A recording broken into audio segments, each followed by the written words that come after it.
paciente de 31 años. Ok, entonces vuelvo a comentar. Entonces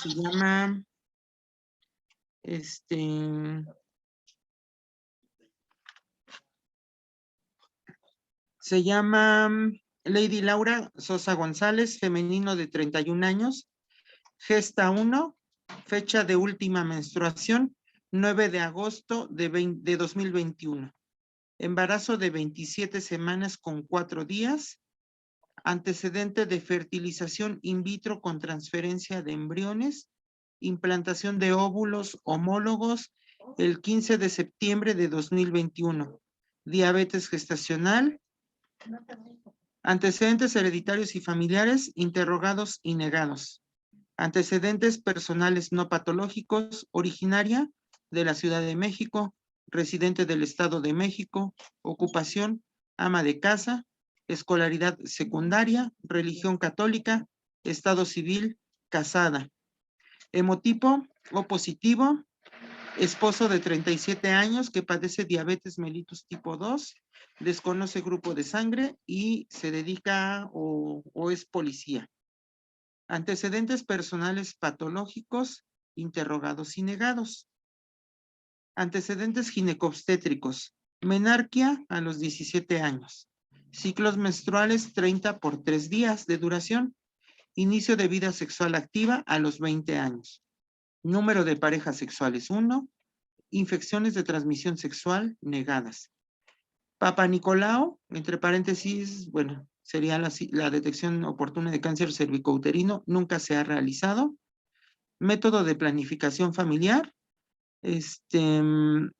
anticonceptivo oral combinado. Está cursando su gesta 1 y refiere tratamiento previo por el Servicio de Biología de la Reproducción Humana desde hace 6 meses. Refiere que tenía la imposibilidad de embarazarse por el diagnóstico de síndrome de ovario poliquístico. Ha intentado embarazarse desde hace 11 años sin lograrlo, por lo que se sometió a un tratamiento en el mes de octubre con transferencia de fertilización in vitro con transferencia de embriones. Refiere adecuada ingesta de vitaminas y minerales. Refiere ingesta de ácido acetil salicílico. Cuenta con tratamiento de progesterona cada 24 horas. Es vista por primera vez a las 14 semanas por antecedente de embarazo gemelar bicorial biapniótico. Cuenta con un ingreso hospitalario el 26 al 27 de noviembre a las 15 semanas por amenaza de aborto con tratamiento médico hospitalario. Sin embargo, al control ecográfico en ese momento se encontró un cervix de 23 milímetros, por lo cual se continúa con tratamiento médico conservador con progesterona. Asimismo, cuenta con diagnóstico de diabetes gestacional desde la semana 23 por una curva de tolerancia oral a la glucosa con valores de 97, 180 y 140 miligramos, con un valor alterado, por lo que se ingresa a control metabólico el 24 al 25 de enero de 2022. Actualmente con una dieta calculada de 25 kilocalorías, con la siguiente somatometría. Peso 96.8 kilos, talla 1,60 m, índice de masa corporal 37.8. Peso ideal 55 kilos, obesidad grado 2, por lo cual queda con una dieta de 1,300 a 1,800 kilocalorías del segundo trimestre. Se redondea a 1,800. Se divide en quintos con adecuado control glucémico durante su hospitalización. Sin embargo, se recalcula dieta por aumento de trimestre y requerimientos calóricos con la siguiente somatometría. Peso 98.5 kilos, talla 1,60 m, índice de masa corporal 38, peso ideal 55 kilos, obesidad grado 2, corresponde a 20 calorías por kilo de peso ideal, resultando 1,100 calorías. más 900 de segundo trimestre y tercer trimestre. En total, actualmente recibe una dieta de 2,000 calorías. Acude el sábado, eso es lo que pasó con la paciente, acude el día de hoy, se refieren al sábado, dice, refiriendo sangrado vaginal moderado, desde las 20:30 horas del día de hoy. Niega dolor tipo cólico, niega datos de bajo gasto o encefalopatía hipertensiva, niega datos de neuroglucopenia, signos vitales, temperatura 36,4 grados, frecuencia cardíaca 94 latidos por minuto, frecuencia respiratoria 19 respiraciones por minuto, presión arterial 118/75, peso 96,8 kilos, talla 1,60, índice de masa corporal 37. A la exploración física se encuentra despierta, consciente, orientada, con adecuada coloración e hidratación de tegumentos. Cardiopulmonar sin compromiso. Abdomen globoso a expensas de panículo adiposo. El abdomen es blando, depresible, sin datos de irritación peritoneal. El útero con un fondo uterino de 30 centímetros.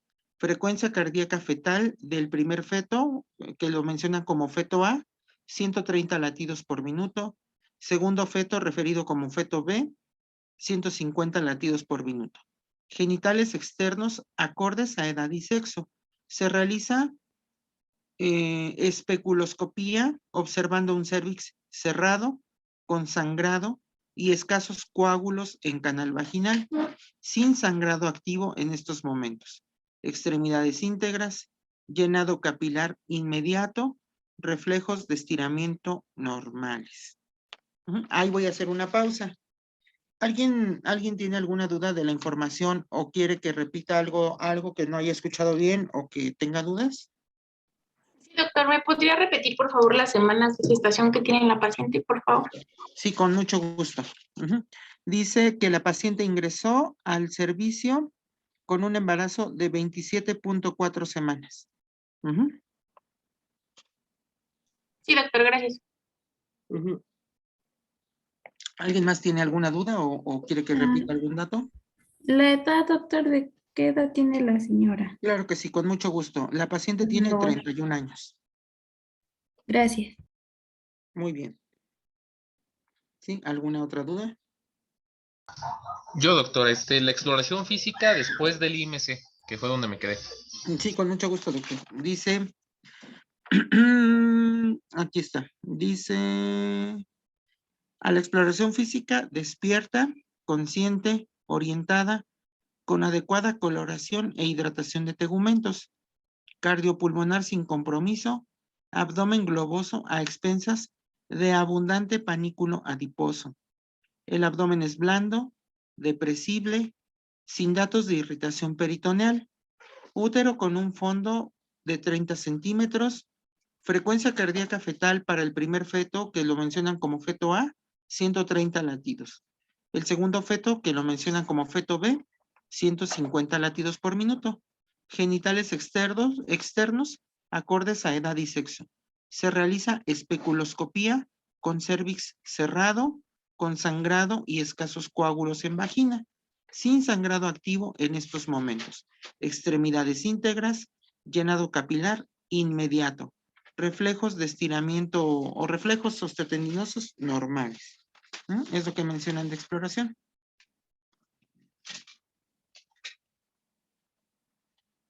Sí.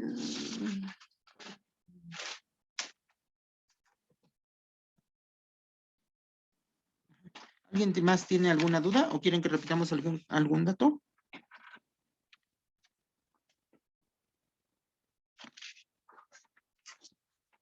Todo bien, doctor. Bueno, ¿en qué semana había comentado que sufrió una amenaza de aborto?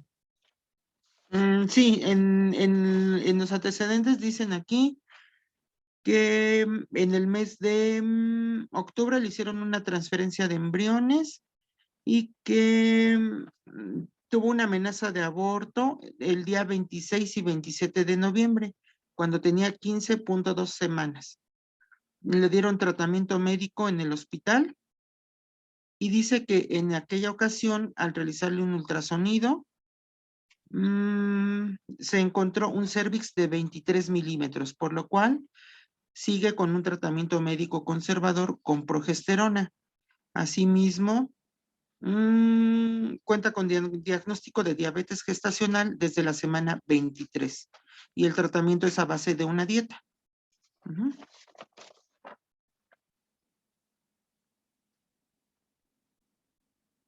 Ok, ¿alguna otra duda?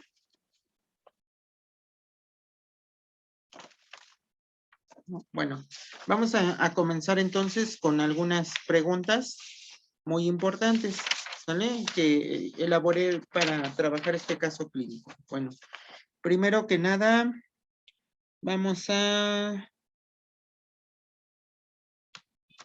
¿Hoy qué día es? Hoy es 23, ¿no?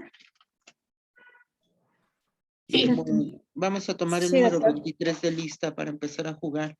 Jonathan Santiago, buenas tardes. ¿Qué tal, doctor? Buenas tardes. Ok, vamos a hacerte unas preguntas. De acuerdo a lo que tú leíste, ¿qué factores de riesgo tiene esta paciente para presentar parto pretérmino?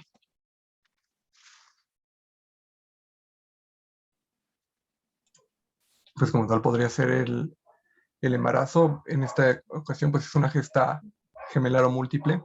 Ujú, También podría ser pues que padece de obesidad. ujú. Y pues podríamos considerar también los antecedentes que tuvo de amenaza de aborto. Ok, antecedentes de amenaza de aborto. Entonces tú mencionaste tres cosas muy importantes, ¿no? Mencionas que la paciente tuvo tiene un embarazo múltiple. También mencionas que la paciente es obesa. También nos mencionas que la paciente tuvo una amenaza de aborto. No seas malito, Jonathan. Tengo 4 participantes más que levantaron la manita y con ellos vamos a trabajar esta parte, ¿vale? Nada más los 4 que habían levantado, si son tan amables. Doctor Mena, buenas tardes. Buenas tardes, doctor. Aparte de lo que comentó el doctor Jonathan, ¿qué otro factor de riesgo o qué es lo que nos vas a comentar? Sí, pues también mencionó que la paciente presentaba diabetes gestacional y pues eso también es factor de riesgo para presentar un parto pretérmino. Ok, entonces, tú mencionas la presencia de diabetes gestacional, ¿ok? Muy bien, estoy de acuerdo. Ajá. Doctor, Santibáñez. Sí, también mencionar que la obesidad materna aumenta en 3.9 veces el riesgo de amenaza de parto, al igual que sangrado transvaginal en el segundo trimestre. También aumenta este riesgo. Ajá, pero ahorita estamos hablando de los factores presentes en la paciente. Estoy de acuerdo en lo que mencionas de la obesidad. Y lo que mencionas del sangrado vaginal, sí aumenta el riesgo de complicación. Ujú. Doctor González, dígame. Sí, también otro factor que presenta la paciente son los bajos o déficits nutricionales. Pero ¿la paciente tiene déficit nutricional o tiene mala nutrición? Porque en la literatura mencionan algunas cosas como el bajo peso al momento del embarazo y esta paciente no tiene bajo peso. Pero bueno, sí se menciona. ¿Ok? La pregunta que le hice al doctor inicialmente fue los factores de riesgo que tiene la paciente. Ajá. Doctor, Marco Marco ¿qué? Alegría. Perdón, es Alegría, que no sale completo ahí. sí. Bueno, creo que lo más importante para mencionar en estos casos es las semanas de gestación. Se va a considerar amenaza de parto de la 20 a la 27 semana de gestación. Algunos mencionaban 36.6 semanas, pero bueno, la paciente se encuentra en la semana 27, por lo tanto ya sería un factor de riesgo. Bueno, sí, pero en sí la edad gestacional no es un factor de riesgo. Doctor Meso, ¿encontraste tú algún factor de riesgo en esta paciente para desarrollar parto pretérmino?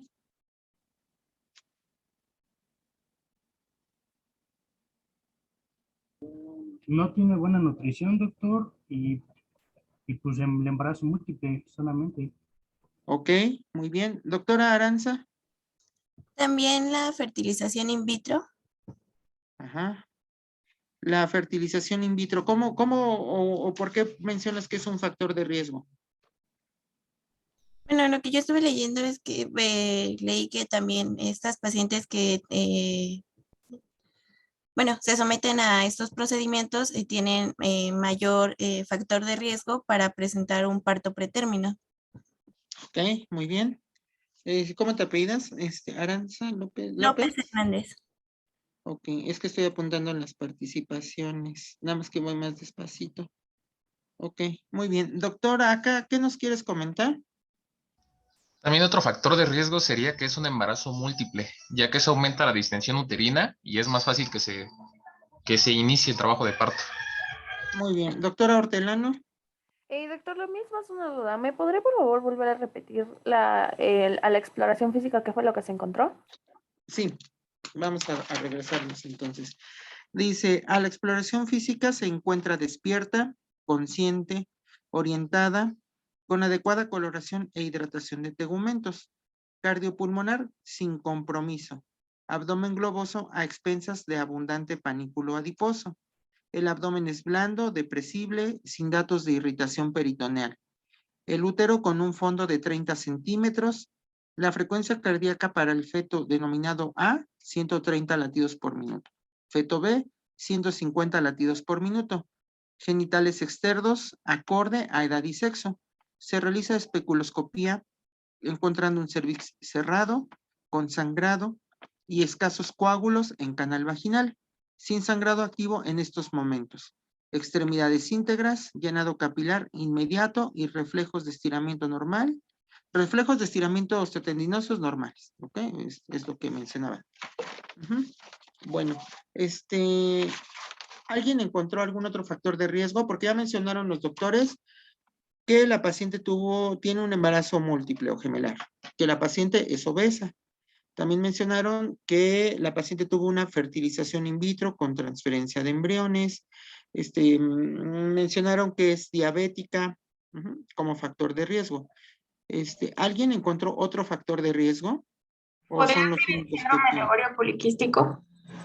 No, el antecedente de ovario poliquístico no aumenta el riesgo de parto pretérmino. Mencionaron que la paciente no logró embarazarse y que tenía 11 años buscando el embarazo.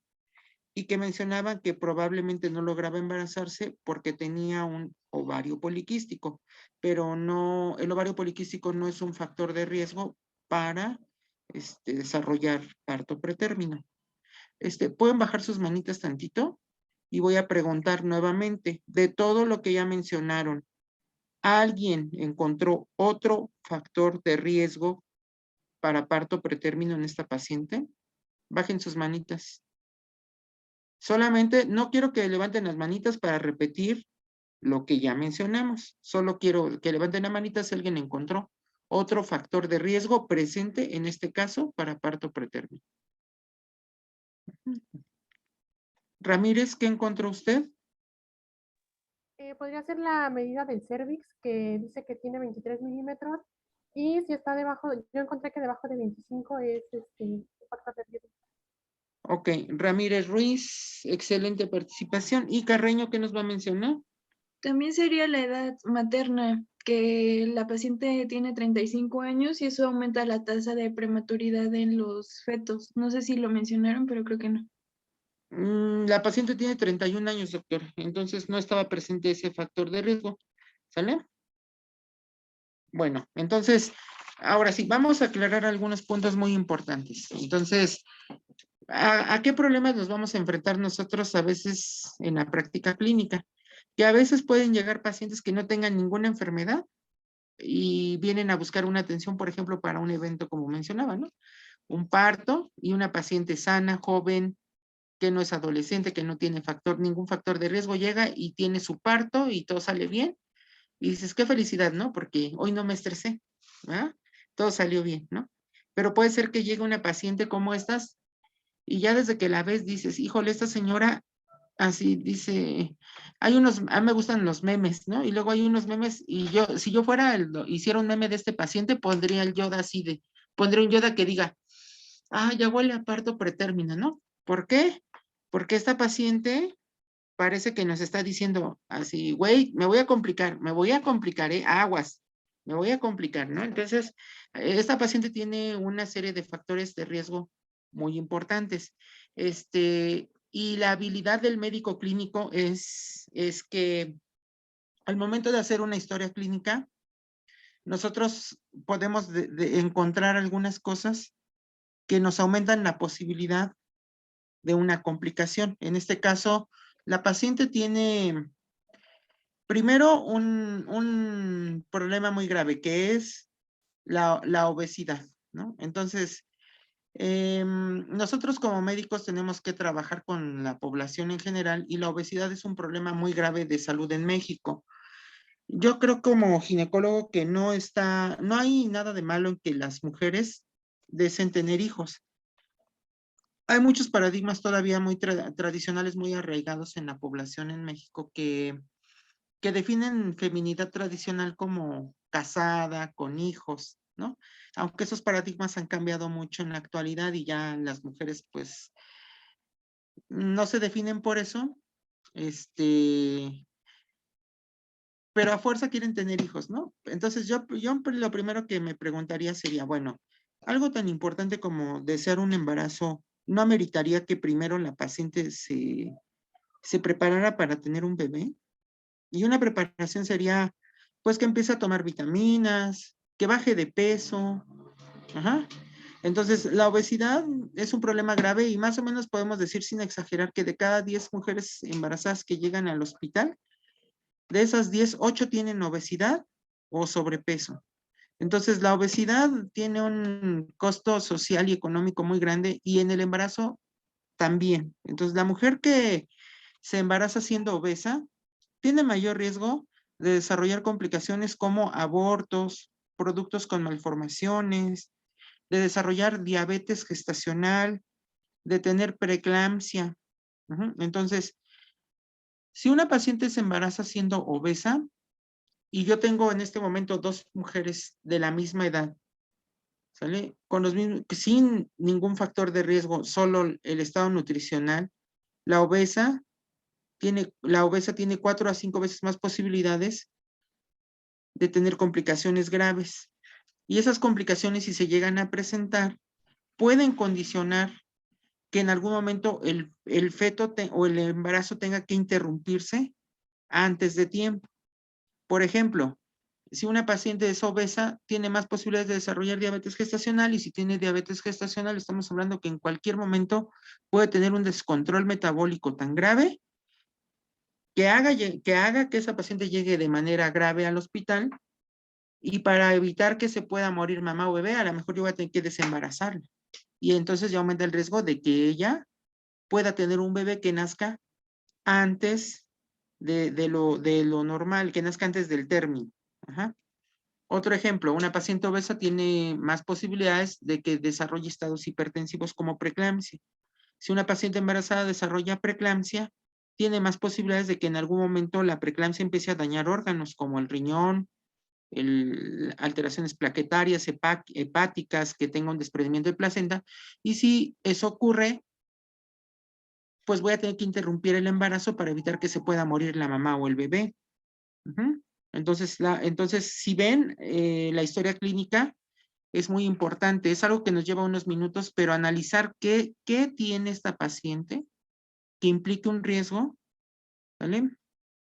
Nos permite identificar, bueno, ¿qué le puede pasar a este paciente? Bueno, otro factor de riesgo muy importante es los embarazos múltiples. Ajá. Las chicas, a lo mejor las chicas que están aquí me van a odiar, ¿no? Pero yo les voy a preguntar algo a ustedes. ¿Alguien de ustedes ha estado probablemente en alguna reunión familiar? ¿No? Y a veces a mí sí me ha pasado, y más como ginecólogo, porque luego en alguna reunión luego, es doctor, ¿no? Y es ginecólogo, ¿no? Y luego nunca falta alguna chica o algo, ay, qué padre, ¿no? Así de, qué padre atiende los partos, ¿no? Los bebés, ¿no?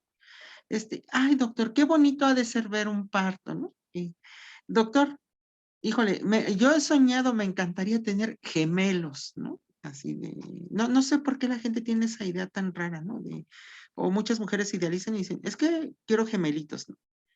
Y yo por dentro así de, si tú supieras, morra, todo lo que implica un gemelar, jamás pedirías tener gemelos, ¿no?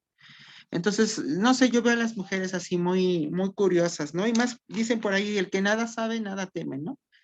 Pero luego se idealizan esas cosas, ¿no? Y las veo ahí y digo, ay, no, ella sí, me imagino que se imagina dos gemelos muy bonitos en una carreola, ¿no? ¿No? Y yo lo único que estoy pensando es, los gemelares tienen más riesgo de preeclampsia. La preeclampsia es la primera causa de muerte materna en México. El gemelar tiene más riesgo de parto pretérmino, ¿no? Generalmente los pretérminos son bebés que al nacer tienen más riesgo por nacer antes de tiempo de problemas respiratorios, metabólicos, enterocolitis, hipocalcemia, hipoglucemia y sepsis neonatal. Y aparte de eso, pueden quedar con una secuela neurológica, ¿no?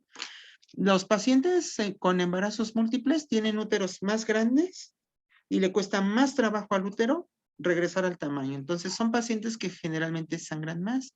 Es decir, se pueden morir durante la cesárea por una hemorragia obstétrica, ¿no?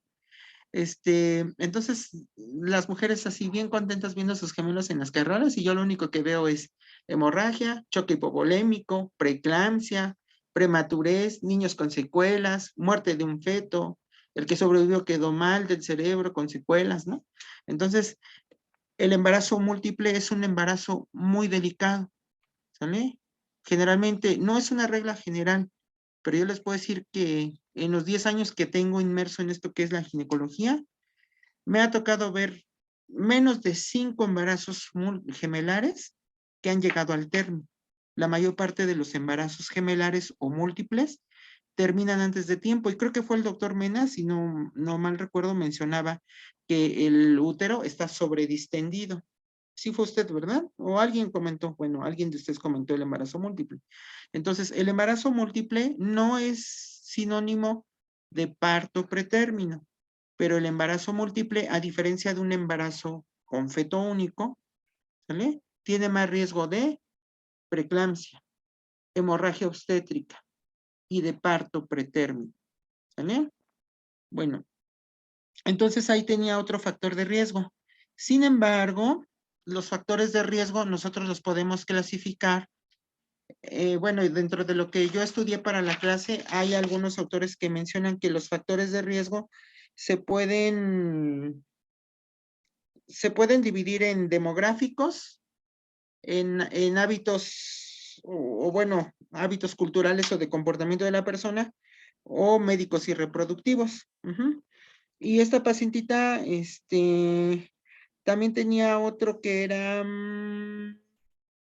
creo que, bueno, sí, algo muy importante. Aparte de los factores de riesgo, ¿sale? Demográficos, reproductivos, o de los hábitos de la paciente, ¿sale? Hay otros factores de riesgo que predicen la posibilidad de parto pretérmino. Y esos se los van a preguntar en los exámenes nacionales de residencia. Les pueden poner un caso como este y te pueden poner así la pregunta. Paciente de 31 años, obesa, diabética, con embarazo gemelar, que así como yo les describí el caso, y te van a poner de los siguientes factores de riesgo presentes en el caso clínico, ¿cuál de los siguientes es el que predice con mayor posibilidad parto pretérmino? Y te van a poner, inciso A, diabetes gestacional. Inciso B, obesidad. Inciso C, embarazo gemelar. Inciso D, edad materna o primigesta, por poner un ejemplo. Y al final te van a poner longitud cervical menor de 25 milímetros. Entonces, aparte de que es una paciente obesa, de que tiene embarazo múltiple, un factor de riesgo muy bueno que es diabética, el factor de riesgo más importante es la longitud cervical. Entonces, de todos los factores de riesgo que nosotros podemos encontrar en una paciente, y eso es lo que les van a preguntar a ustedes en un examen de residencia, los factores predictores de parto pretérmino más importantes son la determinación de fibronectina fetal positiva y la longitud cervical menor de 25 milímetros. Ujú. Entonces, entonces una de sus compañeras mencionó, creo que ella dijo, el cervix mide 23 milímetros, entonces independientemente de la obesidad, de la diabetes, de que es un embarazo múltiple, el predictor que tiene ella de parto pretérmino más importante es la longitud cervical menor de 25 milímetros. Y eso sí se los preguntan en los exámenes nacionales de residencia. Entonces hay pacientes que podemos encontrar en la clínica sin ningún factor de riesgo aparente. Ajá. Pero a veces en los controles prenatales nosotros les pedimos a las pacientes, señora, hágase un ultrasonido. Ujú. Y en los ultrasonidos nosotros les pedimos que se hagan ultrasonidos y cuando lo pedimos decimos, ultrasonido estructural, ¿no? Y ya va la señora entre la de semana 18 y 24 y llega con el reporte y nos dicen, el feto tiene su cerebro bien, su corazón bien, su abdomen bien, ¿no? No hay malformaciones aparentes, el peso es adecuado, el líquido está bien, la placenta está bien, los índices de pulsatividad de las arterias son normales, eso disminuye el riesgo de preeclampsia, pero a veces nos dicen tiene un cuello uterino corto, ¿sale? Al medirlo por viendo vaginal, pero también luego nos dicen está tunelizado o nos dicen tiene un cono en forma de embudo. Entonces, ¿cómo es un embudo? Como un triangulito. Ajá. Entonces, esos datos ultrasonográficos, ¿sale? De cuello menor de 25 milímetros o un cuello en forma de V o una tunelización del cuello uterino y la presencia de fibronectina fetal son los factores de riesgo más importantes. Entonces, como ven, esta paciente tiene muchos factores de riesgo, ¿no? Y si nosotros fuéramos así como si viéramos la medicina desde un punto de vista de jugar, así diríamos así como el Yoda, así de, huele a parto pretérmino, ¿no? Casi, casi esa señora te está diciendo, güey, me voy a complicar, ¿no? Y por eso los médicos, al identificar eso, dijeron, cuando tuvo amenaza de aborto, le hicieron un ultrasonido, encontraron un cuello menor de 25 milímetros y por eso le están dando una vigilancia muy estrecha. Ujú. Entonces, como ven, las historias clínicas es una manera en la que nosotros podemos conocer una persona, pero la historia clínica no es un elemento que usemos nada más para cumplir con el llenado de la hoja, ¿no? Sino es una herramienta que nos permite razonar bueno, ¿qué tiene ella que la haga o que nos explique los riesgos o la posibilidad de que aparezca una enfermedad? Y en una clase anterior definíamos que factor de riesgo es toda circunstancia que al estar presente nos da la posibilidad o certeza de que va a ocurrir una enfermedad. ¿Vale? Bueno, ahora le vamos a hacer algunas preguntas. Aparte de lo que mencionamos en esta paciente que es el embarazo múltiple, que es la obesidad, que es un embarazo, bueno, ya dijimos múltiple, obesa, diabética y con una longitud cervical menor de 23 milímetros, ¿qué otros factores de riesgo que no están presentes en la paciente encontraron ustedes en la literatura médica? Pero vamos a pedirle el doctor, bueno, hasta ahorita les voy a decir a quiénes les voy a tomar la participación, pero no les puedo tomar a todos la participación, hasta ahí nada más. ¿Ok? Tengo levantado a Hortelano, nada más a los que mencione, ya, porque tenemos que avanzar, ¿no? Y no tenemos tanto tiempo. Entonces, vamos a darle participación a Hortelano, a Quintero, a Cerón, a Vázquez, a Aca, a Martínez, a García y a González. Y a los otros compañeritos ahorita les damos otras participaciones. Ajá. Entonces, Hortelano, díganos. Sí, doctor. Yo encontré que también hay gestación gemelar embarazo único y longitud cefalocaudal menor de 25 milímetros por ecografía transvaginal de las 20 a las 24 semanas, mujeres con politrafnios, defectos mullerianos, antecedentes de cono cervical, infecciones de vías urinarias, malformaciones uterinas, incompetencia cervical y acortamiento cervical. Índice de masa corporal bajo y sangrado del tercer trimestre, también como tabaquismo y toxicomanías. Ok, muy bien, doctora. Quintero. También el antecedente de haber tenido un parto pretérmino anterior al que está actualmente. Y pues, también un periodo intergenésico menor a 18 meses. Ok, muy bien. Cerón. En la parte infecciosa, si presenta cervicovaginitis, o también si la paciente llega a presentar depresión, o si pertenece a raza negra también. Ok, entonces la raza negra aumenta el riesgo, ¿verdad? Sí, doctor. Muy bien. Doctora Vázquez.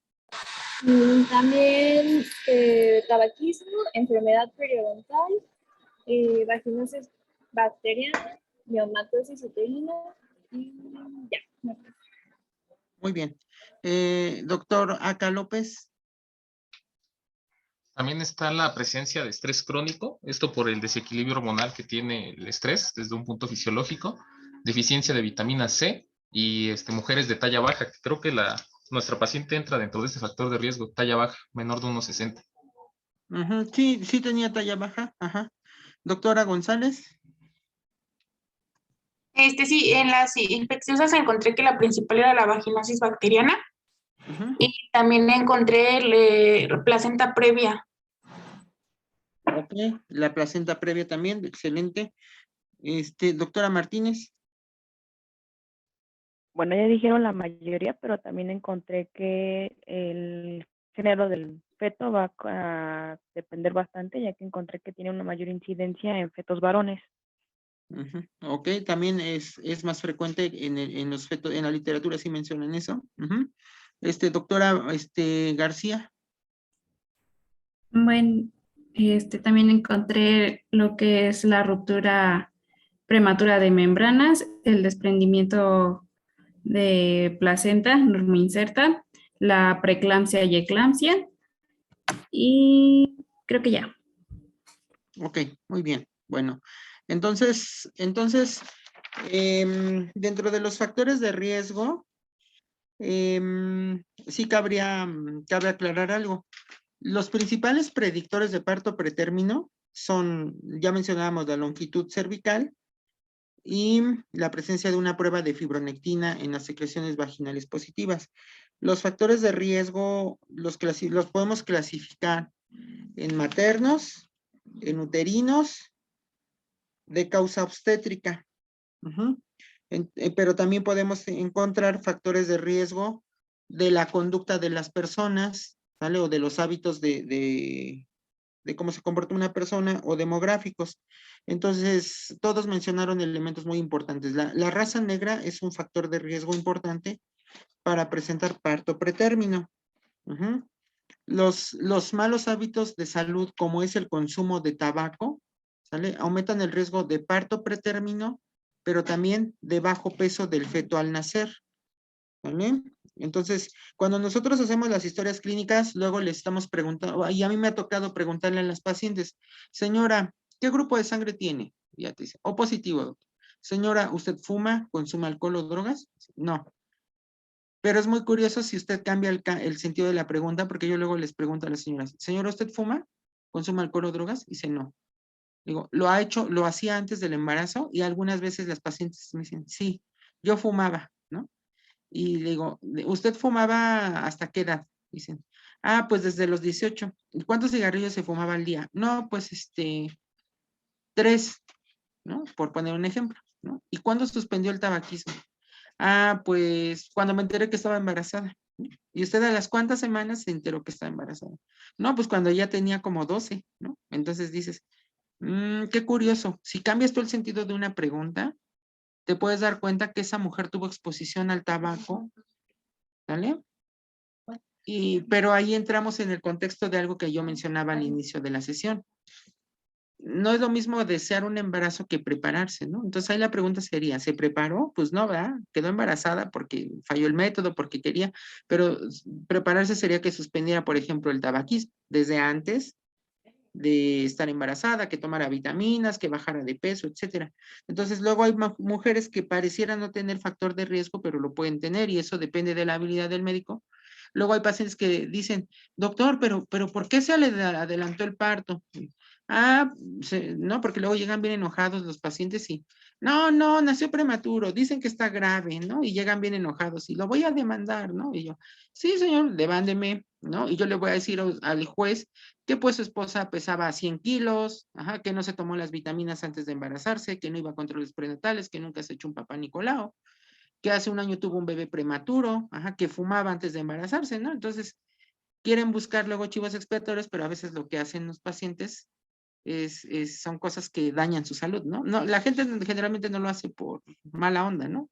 O porque diga, ay, no, pues me voy a complicar, pero hacen cosas que no están bien.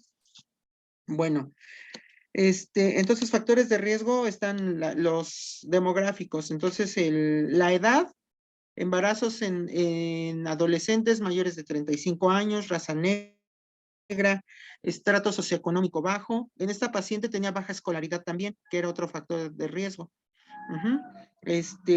Consumo de tabaco, por mencionar factores demográficos o factores conductuales.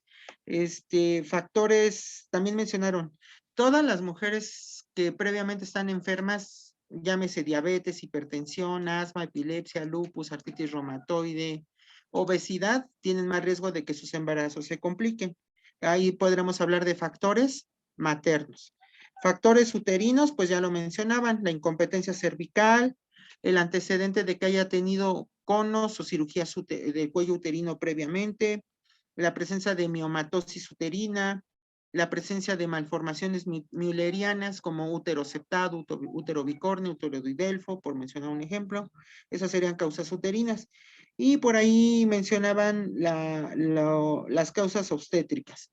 De las causas obstétricas podemos hablar de complicaciones que se presentaron en embarazos previos. Por ejemplo, el que una paciente haya tenido parto pretérmino en un embarazo previo da más posibilidad de que vuelva a presentar la complicación.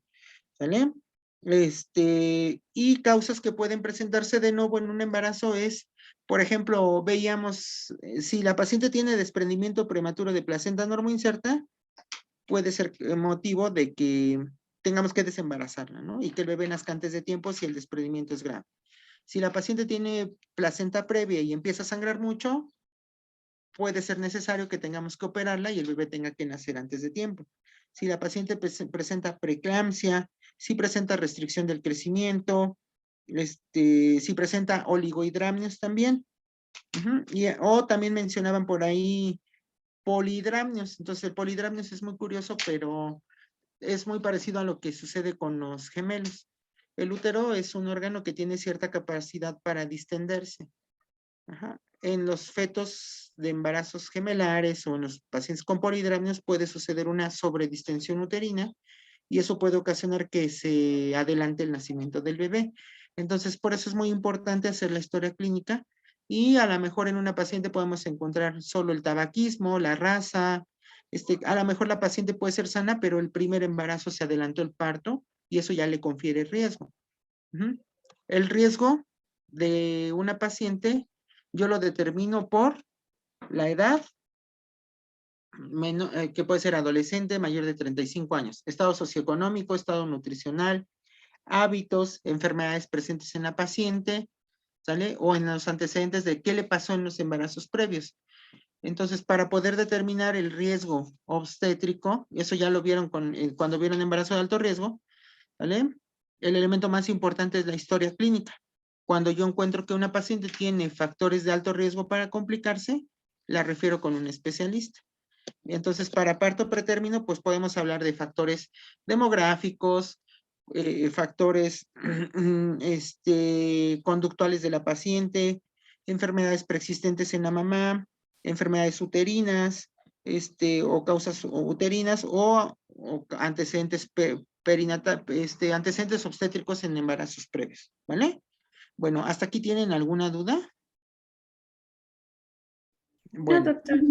ok, ahora, esta pacientita, como ven, tiene muchos factores de riesgo para complicarse, pero ahora la siguiente pregunta sería, vamos a preguntarle a Itzel Mendoza, de acuerdo a lo que usted leyó, ¿cómo se define el parto pretérmino? Y se define cuando el nacimiento se da entre la semana 20 y 39, si no me equivoco. 36. 20 y 36 o 20 y 39. 20 y 36. O Ok, antes de los 259 días. Ok, ¿alguien encontró algo distinto? ¿Están de acuerdo? Ajá, Santibáñez y Alba, ajá, ¿qué encontraron? No, Bueno, yo también estamos- bueno. Sí, dilo. ¿Yo? Sí, dilo. Sí.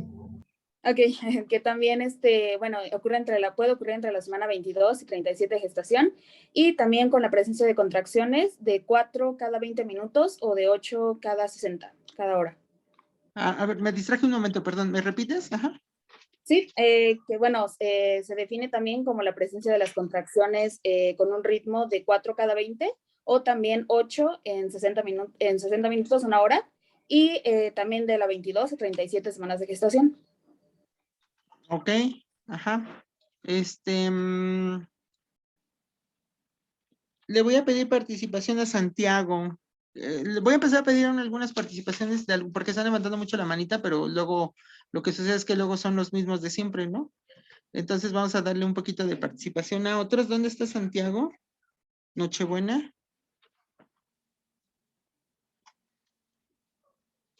Miau, ¿no está? Nah.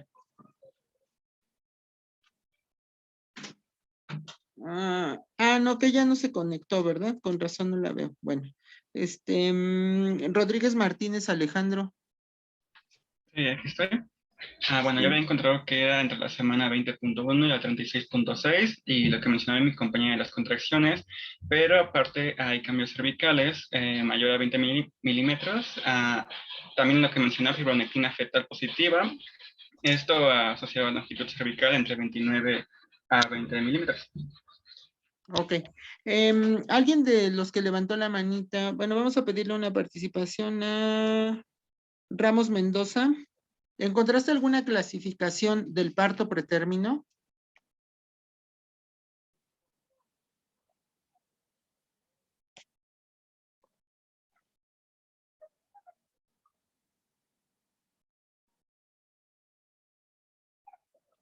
Nada más escuchan los grillos, ¿no? Creo que nos dio el avión la doctora. Entonces, Ramos Mendoza no contestó. Ni tiene prendida su camarita. Bueno, Plata Cruz. Buenas tardes. A Plata creo que se le fue el internet, doctor. ¿A Plata? Bueno, está bien. Entonces, López Rojas. Sí, de acuerdo a la clasificación que mencionó, había encontrado que es la fase prodrómica y la fase activa. Y la fase prodrómica es con un cuello con un borramiento menor al 70% y una dilatación menor a los 2 centímetros. Y en la fase activa va a ser el cuello con borramiento mayor a 80% y con una dilatación menor a 5 centímetros. Ok, pero no es esa clasificación la que estoy preguntando. O sea, sí está bien, pero no es esa. Mena, ¿usted encontró alguna clasificación de los partos pretérmino? Sí, doctor. Ajá, a ver, ¿nos comparte? Encontré que se clasifican en 3. Parto pretérmino muy temprano, que va desde la semana 20 hasta la 23,6 días. Parto pretérmino temprano, que va desde la semana 24 hasta la semana 33,6 días. Y parto pretérmino tardío, que va desde la semana 34 hasta la semana 36,6 días. Ok, muy bien. ¿Alguien, doctora González? Bueno, es la misma clasificación que tengo y de acuerdo a la definición solo quería agregar que también se consideraba si el producto estaba vivo presentaba signos vitales y tenía un peso mayor, igual o mayor a 500 gramos. Ok. Yo Muy tengo bien. otra, doctor. A ver, dinos. Yo tengo cuando es el parto pretérmino espontáneo y el iatrógeno. Ajá. El iatrógeno es aquel que se produce por indicación médica ante la aparición de la complicación del embarazo que impide que continúe con la gestación por poner en riesgo a la vida de la madre, el feto o ambos. Ujú. Bueno, entonces hay distintas clasificaciones del parto pretérmino dependiendo de la espontaneidad o como consecuencia de alguna complicación materna. Díganos, doctor Cerón. Hablando igual, bueno, por ejemplo, de esa clasificación que es iatrogénico, también encontré otro que es idiopático, y es a Ajá. través de la activación del eje hipotálamo pituitario, que es adrenal materno fetal, por inflamación decidual, hemorragia decidual o distensión uterina patológica.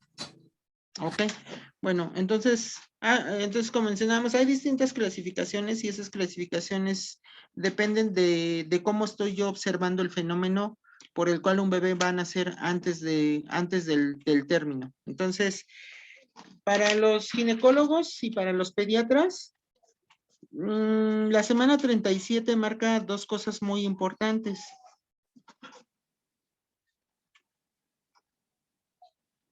Estoy haciendo una anotación.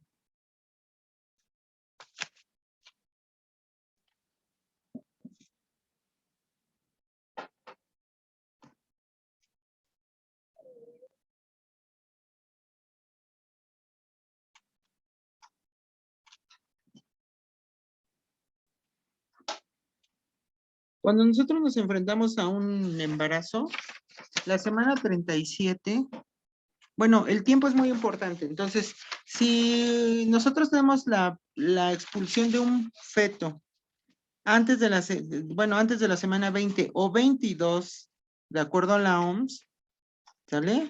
Hablamos de un aborto. Ajá. Cuando el feto se expulsa después de la semana 20 o 22, dependiendo de la literatura que yo consulte, ¿sale? Pero la mayor parte de los autores dicen después de la semana 20 y hasta antes de la semana 37, creo que aquí está, a ver si se ve, hasta la semana 37, ¿sale? Nos enfrentamos a dos cosas muy distintas dependiendo de la óptica del pediatra y del ginecólogo.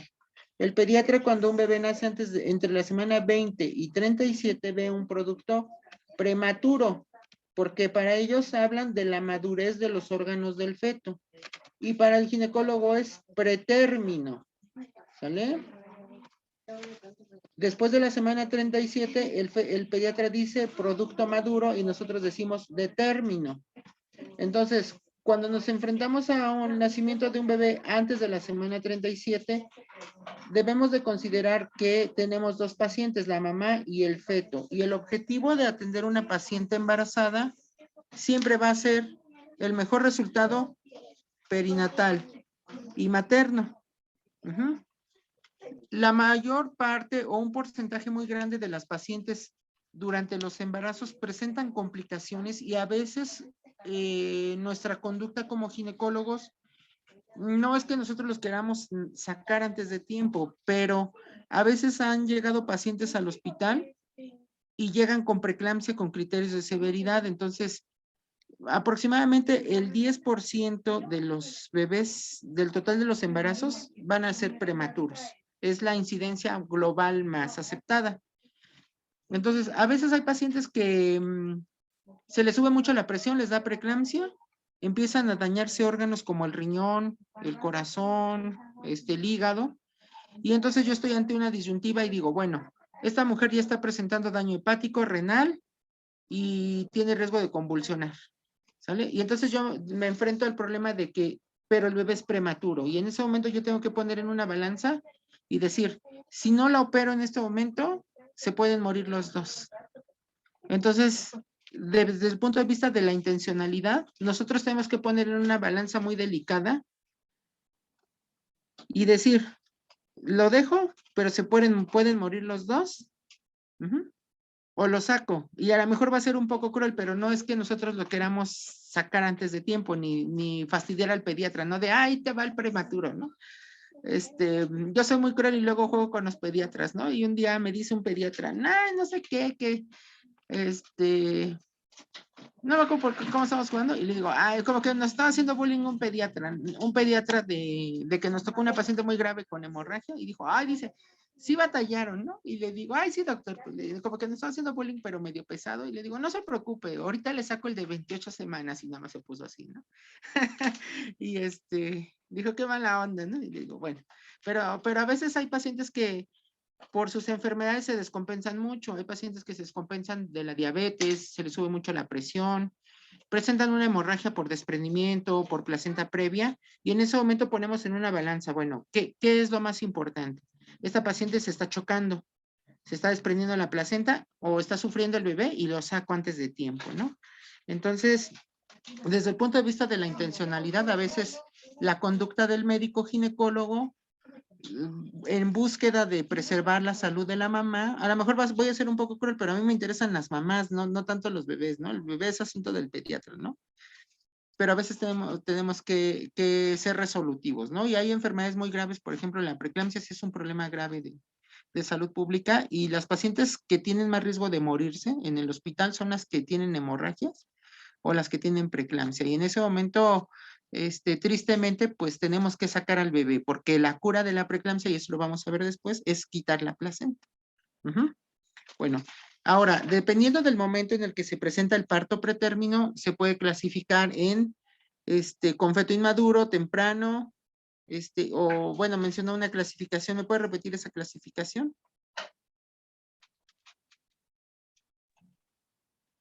La de parto pretérmino. Ajá. Parto pretérmino muy temprano, de 20 a 23,6 días. Ajá. ¿Luego? Luego pretérmino temprano, de 24 a 33,6 días. Ajá. Y tardío, de 34 a 36,6 días. Bueno, esa clasificación desde el punto de vista de la edad gestacional es importante porque tiene relevancia en la posibilidad de que pueda sobrevivir un feto. Entonces, cuando nos enfrentamos a un parto pretérmino temprano, ¿sale? Por ejemplo, puede ser que a lo mejor me llegue ahorita una paciente con 22 semanas, ¿no? Y esa paciente se le rompe las membranas, que eso lo vamos a ver después en ruptura prematura de membranas. Cuando se rompe la membrana coreamniótica, se pierde la protección del feto. La protección me refiero a que ya no está en un ambiente estéril. Ajá. Entonces, todo embarazo, independientemente del número de semanas que tiene, cuando se rompe la membrana, va a terminar expulsándose en un periodo que puede ser de horas o días. Entonces, si en este momento nos enfrentamos al problema de que una paciente llega con 22 semanas y se rompe la membrana, el bebé está muy fuera de posibilidad de sobrevivir, no va a sobrevivir. ¿Por qué? Porque la medicina, aunque ha avanzado mucho y existen servicios que se llaman unidades de cuidados intensivos neonatales, la inmadurez de sus órganos no nos permite ofrecerle un beneficio al bebé. Entonces, dependiendo de esa clasificación, es la posibilidad de sobrevida. Hace como 3 años o 4 me tocó acudir a una demanda de médicos del IMSS, donde una persona tuvo una ruptura de la membrana a las 22 semanas. Y ella metió una queja porque decía, fue a la CONAMED y dijo, es que en el IMSS mataron a mi bebé porque tenía 22 semanas y por culpa de los doctores del IMSS se murió. Entonces ahí va la CONAMED, que ni saben luego, y mandaron llamar a un grupo de médicos, éramos como 10 médicos del hospital, y pues ya nos llevaron a una conciliación y se le explicó a la persona que cuando se rompe la membrana, los embarazos terminan expulsándose en un periodo de horas o días. Pero también se le explicó a esa persona que en ningún hospital de México un bebé de 22 semanas va a poder sobrevivir al nacimiento, independientemente de que sea cesárea, porque esa persona decía, es que por culpa de ellos que no le hicieron una cesárea, se murió. Ajá, entonces la gente no entiende, pero sí es importante esa clasificación porque dependiendo del momento en que se dé el parto, ¿sale? Nosotros tenemos ciertas posibilidades de supervivencia del feto. A menor edad gestacional, mayor riesgo de mortalidad o de que ese bebé quede con secuelas de algún tipo. Entonces, ¿A mayor edad gestacional? A menor edad gestacional. Ajá. Y, por ejemplo, el doctor mencionaba ahorita, el doctor Mena, decía parto pretérmino tardío y decía más de 34 semanas. Entonces, hay algunos fetos que por alguna causa pueden nacer siendo pretérmino es decir, antes de la semana 37, pero no nos asustan tanto. ¿Por qué? Por ejemplo, hay pacientes que les da preeclampsia con criterios de severidad y decimos, lo voy a interrumpir, pero tiene más posibilidades de sobrevivir si le da preeclampsia a las 35 semanas. A las 35 semanas hasta los pediatras dicen, ya sácalo ya, ¿no? Porque dicen, bueno, sí tiene riesgo, pero la posibilidad de que pueda sobrevivir es mayor porque son fetos que aunque no han cumplido estrictamente la definición de término o de días, que por ahí decían 200 y tantos días, son fetos que están ya muy cercanos al término y tienen más posibilidades de que tengan madurez pulmonar, pulmonar, neurológica, digestiva, etcétera. Entonces, esa clasificación es importante por la posibilidad de sobrevida, vida o de secuelas o riesgo de mortalidad. Ajá. Y hay fetos que si llegan a nacer, por ejemplo, muy prematuros, por decir 24 semanas, 25 semanas, no los reciben. Por ejemplo, aquí en el hospital de Coacalco, luego llegan pacientes que tienen de la semana 28 a la 33, que vamos a poner un ejemplo, se rompe la membrana. Nosotros preparamos a la paciente, les damos ciertos tratamientos, hablamos hospitales de tercer nivel como el Hospital Regional 72 o el Centro Médico Nacional La Raza, y el ginecólogo de allá te contesta y le digo, doctor, tengo una paciente con un bebé prematuro, se rompió la fuente, y necesito trasladarlo. Y te preguntan, ¿cuántas semanas tiene? 28, 29, 30, 33. Esos fetos tienen alta posibilidad de sobrevivir y esos te dicen, sí, doctor, mándemelo, mande la ambulancia, mandes. Pero si yo le digo al médico, es más, ya ni los presentamos, porque si yo le presento al médico del hospital de tercer nivel un feto de 24, 25, 26, 27 semanas, no te lo reciben, porque se van a morir. Entonces es un poco cruel, pero hay un porcentaje muy alto de bebés que nacen prematuramente y hay pocas camas de unidad de cuidados intensivos neonatales. Entonces, si en este momento tengo 10 camas disponibles de una unidad de cuidados intensivos neonatales y tengo 15 candidatos a ingresar a esa área, ¿vale? Y dentro de esos 15, ahorita me queda de esas 10 camas disponibles, tengo una disponible, ¿vale? Y tengo dos fetos, uno de 30 y uno de 27, va a sonar un poco cruel, pero el de 27 se va, ¿sale? Porque el que tiene más posibilidades es el de 29 o 30. Ajá. Entonces, esa clasificación de edad gestacional es muy importante porque nos habla de la posibilidad de sobrevida o el riesgo de muerte, pero incluso de la conducta que nosotros como médicos vamos a tener ante ese feto que puede nacer de manera prematura. Bueno, vamos a continuar con otras cosas que también son muy importantes. ¿Sale?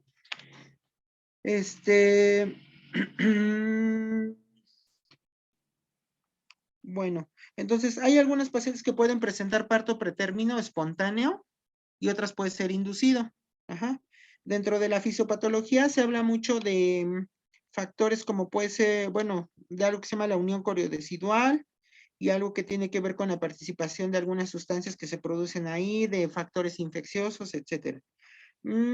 Ahora, en este caso de las pacientes, por ejemplo, esta paciente que dicen tiene muchos factores de riesgo. ¿Qué tratamientos le vamos a dar a una paciente que tiene amenaza de parto pretérmino? La pregunta sería para González Roque Manuel. Sí, doctor.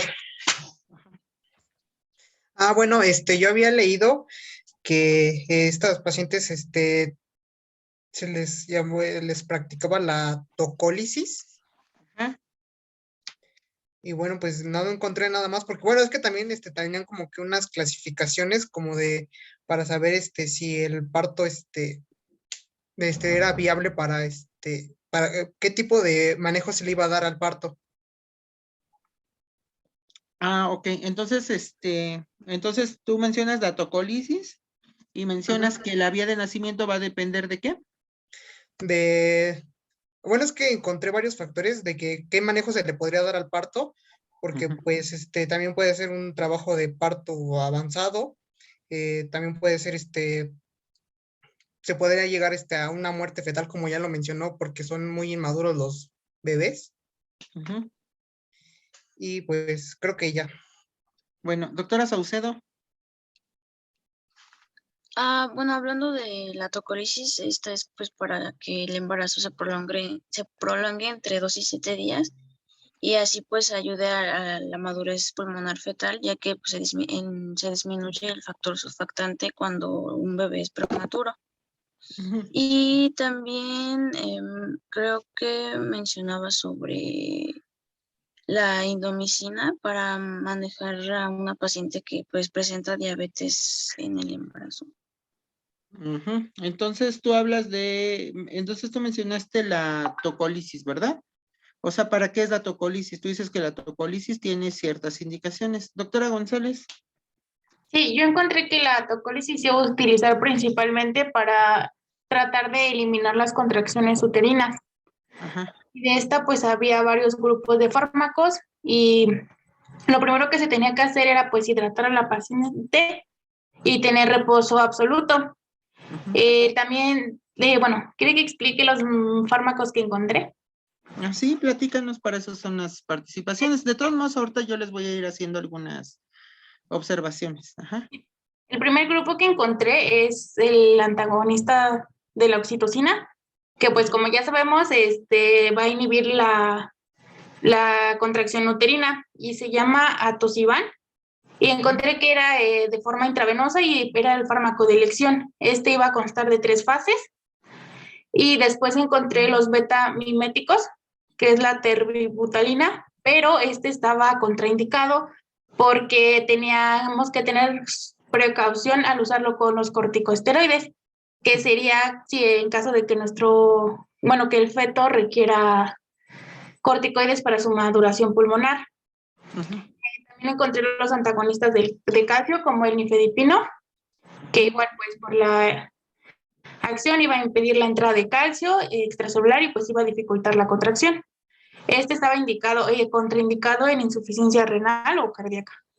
Y también el antiprostaglandínicos, que es el que comentó mi compañera Perla, que es la indometacina. Y respecto a los fármacos que se utilizan en maduración pulmonar, se administran entre las 24 y 34.6 semanas de gestación y pues disminuye de forma significativa la mortalidad neonatal. Y de estos hay 2, que es la betametasona en 2 dosis de 12 miligramos por vía intramuscular, cada 12 o 24 horas, y la dexametasona igual en 2 dosis de 12 miligramos por vía intramuscular, cada 12 o 24 horas. Y también encontré que debe haber para la valoración obstétrica, dependiendo de la dinámica uterina que la paciente presente. Si su dinámica es inexistente y su cervix no está modificado, pues se podía como mantener en reposo en su casa y con algunas consultas para revisión. En cambio, si la dinámica, presentaba dinámica y su cervix estaba sin modificar, se iba igual a mantener en observación. Y aquí es donde se debe determinar la fibronectina para ayudar como a tomar una decisión pues adecuada. También tenemos donde ya hay dinámica y el cervix también está modificado. Aquí ya es como que el más grave, por decirlo así, que es donde ya se tiene que ingresar a la paciente y pues instaurar la tocólisis y la corticoterapia para la maduración pulmonar en caso de que la requiera. Y creo que... Excelente. Doctor Mena. Sí, yo nada más, ahora, ya dijo casi todo, pero también encontré que era mejor usar nifedipino porque tenía menos efectos adversos y además que también se debía de administrar posiblemente sulfato de magnesio para evitar la parálisis cerebral, aunque este podría causar bradicardia fetal, y hacer análisis de orina por si hay alguna infección urinaria y también un cultivo para identificar si hay estreptococo beta hemolítico y dar antibióticos a la hora del trabajo de parto. Perfecto. Doctora Vázquez. Bueno, yo nada más quería comentar que mi compañera había dicho que el reposo estricto, pero yo leí que actualmente ya no se recomienda el reposo estricto porque pues no hay como una diferencia y en cambio aumenta el riesgo de, pues, de alguna tromboembolia o algo así. Ok. Ahorita aclaramos ese punto. Doctora Hortelano. Bueno, nada más para agregar a todo lo que ya dijeron, también es recomendable la vigilancia de la frecuencia cardíaca fetal en los pacientes con síntomas pues más como exacerbados y en los que se les prescriba el sulfato de magnesio o los betamiméticos y se asocia una terapia antenatal con corticosteroides. Ok. Doctora Alegría. Bueno, también estaba revisando, doctor, que se utilizan para la prevención, que es la administración de progesterona. Entonces, si esta paciente tuvo una amenaza de aborto a las, creo que eran 15 semanas o 17 15 semanas. semanas. Ajá. No hubiera sido recetado la progesterona para evitar las complicaciones mayores en estas etapas del embarazo. ¿Mande, perdón?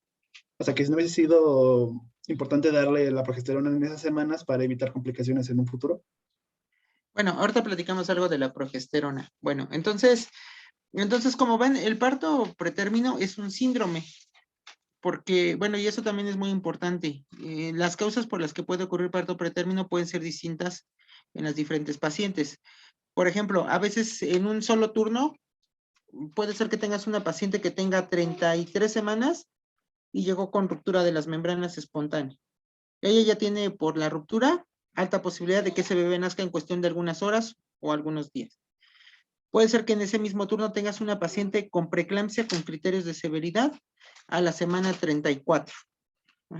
Y puede ser que llegue una paciente que viene porque en la semana 35 está presente, o vamos a poner otro ejemplo, menor edad gestacional. Tiene 30 semanas y la paciente está en el hospital porque refiere que desde las 6 de la mañana de hoy, de manera espontánea, sin ningún accidente, esfuerzo, empezó a sentir que su vientre se ponía duro y con dolor, que empezó a sangrar un poco, y cuando la revisan, efectivamente se documentó que había contracciones uterinas intensas, dolorosas, frecuentes, y al hacer el tacto vaginal ya llegó con 3 centímetros de dilatación. Entonces, esas 3 pacientes, la que tuvo ruptura prematura de membranas, la que tiene preeclampsia, y la que llegó con contracciones y modificaciones cervicales, son 3 pacientes que están presentando alta posibilidad de que el embarazo termine en pocas horas. Ajá. Entonces, el tratamiento que le vamos a dar a cada paciente embarazada va a ser distinto. Ajá. Porque las causas por las que están presentando estas complicaciones son totalmente diferentes. Ahora, cuando nosotros hablamos de parto pretérmino, la uteroinhibición, que ya la mencionaron muchos de ustedes, por ejemplo, la paciente que tiene ruptura de membranas, ¿la vamos a uteroinhibir? Sería la primera pregunta. Bueno, yo encontré que solo se añadía tratamiento antibiótico y se dejaba producir el parto normal. Ok, bueno, entonces la uteroinhibición va a depender de qué es lo que está ocasionando el riesgo de parto pretérmino. Y no en todas las pacientes se debe de uteroinhibir. Hay contraindicaciones para uteroinhibir. Entonces, la preeclampsia con severidad es una contraindicación para uteroinhibir. La ruptura prematura de membranas, el sufrimiento fetal, que la paciente tenga un feto con edad gestacional mayor de 35 semanas, más de 34 semanas tampoco se deben de inhibir. Entonces, les voy a pasar posteriormente, ya si han visto que en el chat luego yo les escribo algunas cosas, les voy a pasar una información sobre los criterios o las contraindicaciones para uteroinhibir. Entonces, de las pacientes que yo les acabo de plantear, una tiene ruptura de membranas. Vamos a poner 3 ejemplos. Una de 32 semanas con ruptura de membranas, una de 32 semanas con preeclampsia y una de 32 semanas que llegó porque tenía contracciones y dilatación de 3 centímetros. Entonces, las tres tienen posibilidad alta de parto. La que es un hecho de que van a ser en cuestión de horas o días es la que tiene ruptura. Esa no se va a salvar. ¿Sale? Ese es un hecho de que van a ser en cuestión de horas o días. La que tiene preeclampsia también tiene muchas posibilidades de que van a ser en cuestión de horas o días. La que tiene más posibilidad de que podamos hacer algo más es la que llegó por contracciones. Entonces, la uteroinhibición está indicada en aquellas pacientes donde la amenaza de parto pretérmino es por contracciones uterinas. Entonces, nosotros antes de iniciar la uteroinhibición vamos a considerar dos cosas: estado de salud materno y estado de salud fetal. Vamos a buscar que no existan contraindicaciones. Volvemos a lo mismo. Edad mayor de 34 semanas, oligohidramnio severo, feto con malformaciones, inestabilidad hemodinámica de la paciente, preeclampsia, etcétera. Si yo hago mi listita, que esa la pueden tener ustedes en su teléfono, y no encuentro una contraindicación, tengo muchas opciones farmacológicas para uteroinhibir a la paciente. Entonces, en la actualidad, los uteroinhibidores más que se utilizan con mayor tasa de éxito y menos efectos adversos son los antagonistas del calcio, como la nifedipino. También se utiliza con mucha tasa de éxito, pero que sí tiene algunos efectos adversos, pero tiene un inconveniente que es el costo y que no está disponible en todos los centros hospitalarios, es el atosiban. Los inhibidores de la síntesis de prostaglandinas también tienen una alta tasa de éxito, pero hay que tener cuidado porque después de la semana 32 aumentan el riesgo de oligohidramnios, de cierre prematuro del conducto arterioso en el feto, ¿sale? Y el sulfato de magnesio tiene un efecto muy parecido a los calcioantagonistas, es un antagonista del calcio, y en la actualidad las guías de práctica clínica y la literatura de la OMS recomienda que los fetos con alta posibilidad de parto pretérmino se impregnen a las pacientes con sulfato de magnesio, porque aparte de inhibir las contracciones uterinas, ¿vale? Ha demostrado que tienen un efecto neuroprotector en el feto. Entonces, lo que les pueden llegar a preguntar a ustedes en un examen nacional de residencia es fármaco de primera línea, y les van a poner un caso y les van a poner el fármaco de primera línea para uteroinhibir a una paciente, y te van a poner indometacina, orciprenalina, que es un betamimético, gluconato de calcio, no es cierto, sulfato de magnesio, nifedipino y atosiban, ¿no? Te van a poner esos 5 fármacos, y la respuesta es sulfato de magnesio, porque aparte de que tiene un efecto calcioantagonista, tiene un efecto neuroprotector en el feto, de acuerdo a las guías de práctica clínica y lo que dice la OMS. Entonces, lo cierto es que también un determinante del fármaco es lo que tú tengas en el momento. Porque tristemente a veces en los hospitales de salud pública nos enfrentamos a que tú quisieras ponerle sulfato de magnesio, pero no hay. O por ejemplo, el atosiban es muy bueno, pero es muy caro, no hay. Entonces, en todos los hospitales de salud pública hay nifedipino. Y una caja de nifedipino te cuesta 20 pesos en cualquier farmacia, hasta genérico intercambiable.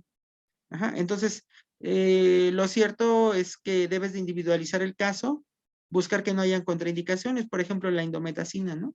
La indometacina es muy buena, pero por ejemplo, si yo quiero inhibir un feto de 33 semanas, ya no es lo más adecuado por los efectos adversos a nivel del miocardio o del oligohidramnios que le puedo provocar. Entonces, no se deben de estresar ustedes con la uteroinhibición. La uteroinhibición está indicada en aquellos fetos que la causa es contracciones uterinas o trabajo de parto espontáneo antes de tiempo. Deben de buscar intencionadamente que no tengan contraindicaciones maternas o fetales para el uso, y deben de utilizar pues lo que tengan disponible, pero los mejores son los calcioantagonistas y el sulfato de magnesio. Pero también es importante buscar que no haya contraindicaciones para el uso de los fármacos, porque por ejemplo a mí también me ha tocado ver pacientes que han llegado a la práctica y tú dices, ah, trae parto pretérmino, y le preguntas, señora, ¿es alérgica a algún medicamento? Sí, y ya te pueden decir alifedipino y tú así, no manches, ¿no?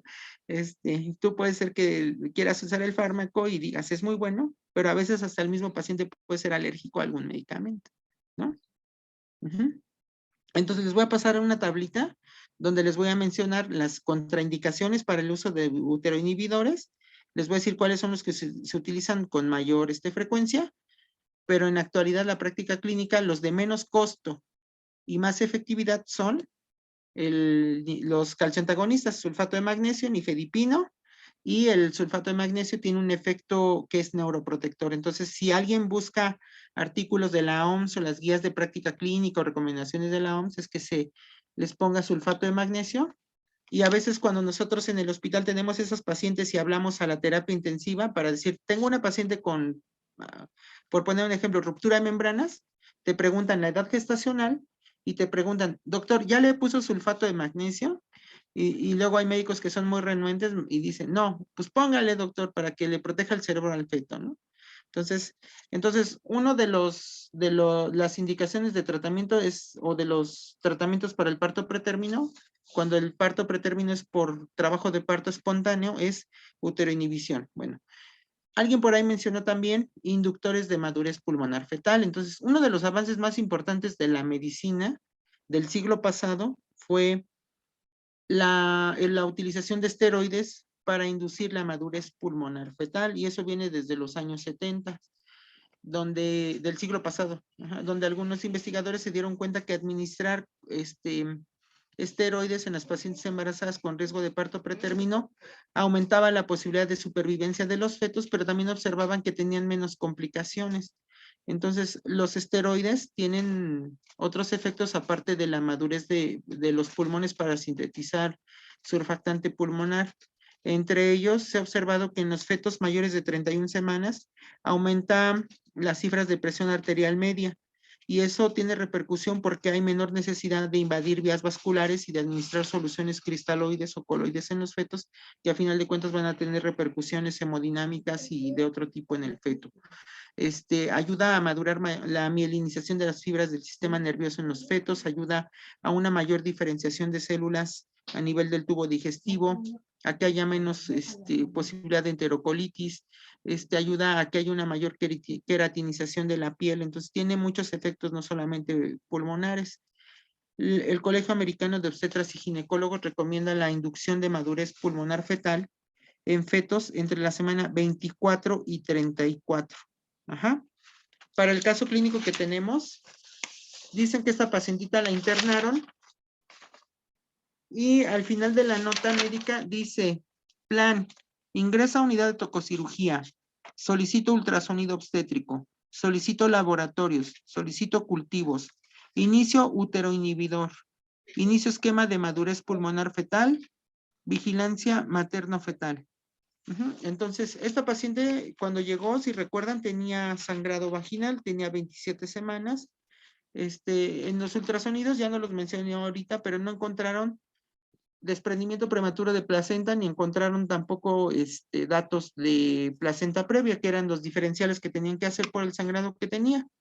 Lo único que encontraron fue el cuello cerrado, pero sí estaba sangrando, y dijeron, bueno, en este caso el sangrado es porque tiene amenaza de parto pretérmino, y le iniciaron la uteroinhibición. Entonces, la uteroinhibición, eso sí se los pueden preguntar, está indicada desde semana 24 a 34. En los exámenes de residencia les pueden poner un caso donde que venga parto pretérmino y te pueden preguntar, la uteroinhibición está indicada a partir de la semana, y te ponen, inciso A, de la semana 20 a la semana 30, inciso B, 24 a 34, inciso C, 28 a 33, inciso D, de la semana 28 a la 36. Ajá, entonces las recomendaciones del Colegio Americano y de la OMS es de la semana 24 a la semana 34. Ahora, cuando hablamos de parto pretérmino, una pregunta que generalmente hacen los estudiantes es, bueno, doctor, ¿y qué es mejor? Ajá, ¿Dexa o Beta? Ajá. Entonces, lo cierto es que existen ya muchos metaanálisis donde se ha investigado si existe una diferencia significativa en los resultados perinatales con beta o dexa, y lo cierto es que no existe una diferencia significativa que indique que la beta es superior a la dexametasona. Y de hecho, si nosotros consideramos los costos, es más barata la dexametasona, entonces el beneficio que te da es muy alto. Ajá, pero no existe una diferencia significativa entre uno y otro fármaco. Bueno, y finalmente el tratamiento va a depender también de la edad gestacional. Entonces, cuando yo interno a una paciente con amenaza de parto pretérmino es, 1, ofrecerle uteroinhibición, si es lo correcto, para tratar de detener las contracciones y darle más posibilidad de que ese feto madure un poquito más. Segundo, darle el beneficio de darle inductores de madurez pulmonar fetal. Algo que me faltó preguntarle si nadie mencionó es, ¿a qué nos referimos? No sé si alguien leyó, a periodo de latencia y en qué momento se observa el máximo beneficio de los maduradores pulmonares fetales. Porque eso también te lo pueden preguntar.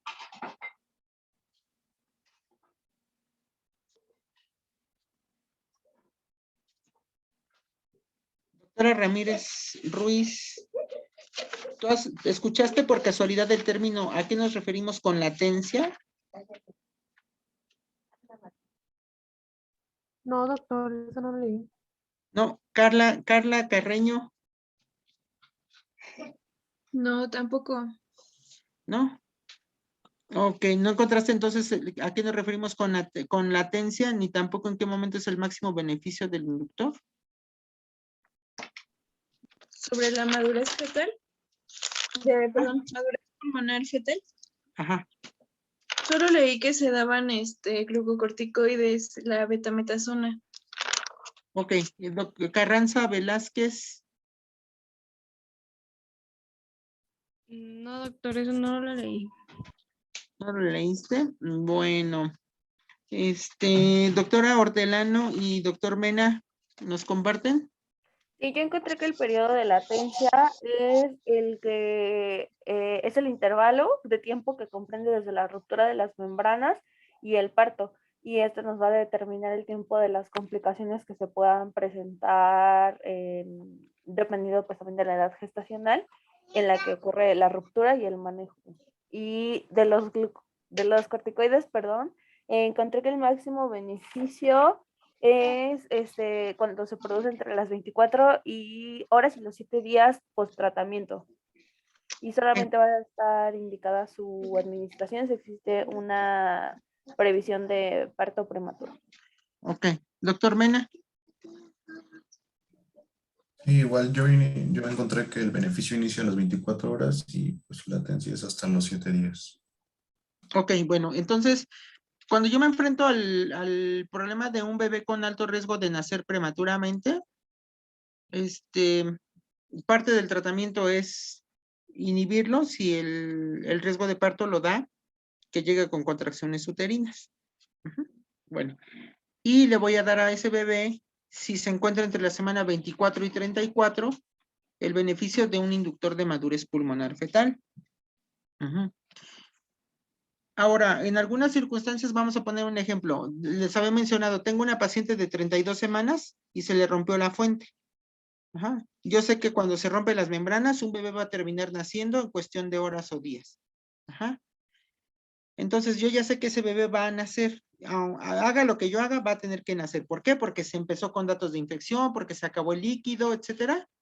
Entonces, y ya le puse el madurador. Entonces, ya le puse el madurador, pero el madurador, colocar el medicamento no garantiza que el bebé va a empezar a producir surfactante con el simple hecho de ponerlo. Entonces, cuando yo administro un fármaco, debemos de considerar que en el caso de los maduradores pulmonares, el máximo beneficio se obtiene 24 horas después de la última dosis de inductor y como máximo 7 días después.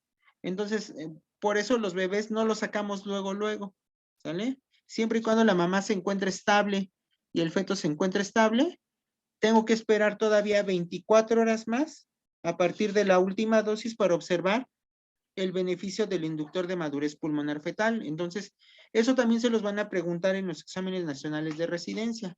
El máximo beneficio después de la última dosis o de administrar un esquema de madurez pulmonar fetal es 24 horas después de la última dosis y hasta 7 días después. ¿Vale? Bueno.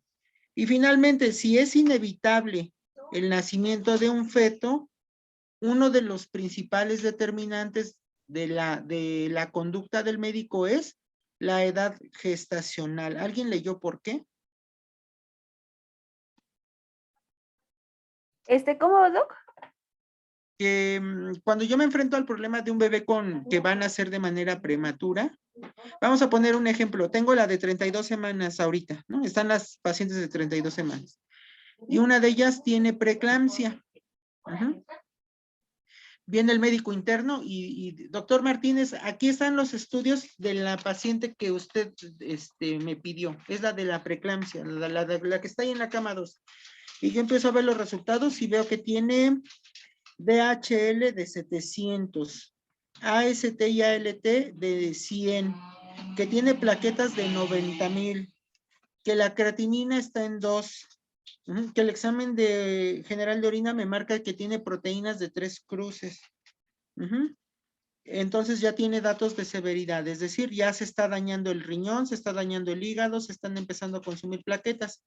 Entonces yo le digo al interno, llamen al familiar, la voy a operar, porque si no la opero se va a morir. Entonces en ese momento yo tengo que determinar la vía de nacimiento.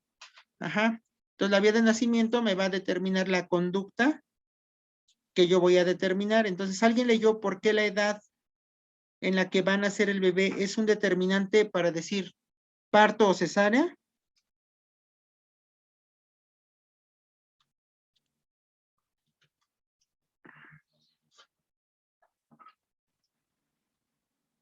¿Alguien leyó a eso o no leyó eso? Porque sí lo comentó, le voy a decir quién lo comentó creo que Gómez. ¿Es Gómez? No.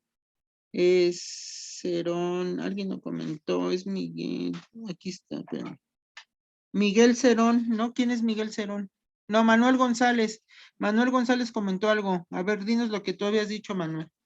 Ah, sí, lo de cómo se iba a llevar a cabo lo del parto. Porque, bueno, es que no lo entendí bien, pero era que dependiendo del feto, se iba a determinar si era se podría llevarse un parto por cesárea o un parto por vía vaginal. ¿Pero qué leíste? A ver, donde encontraste tu información, dinos textualmente qué dice. Ah, sí, permítame, doctor.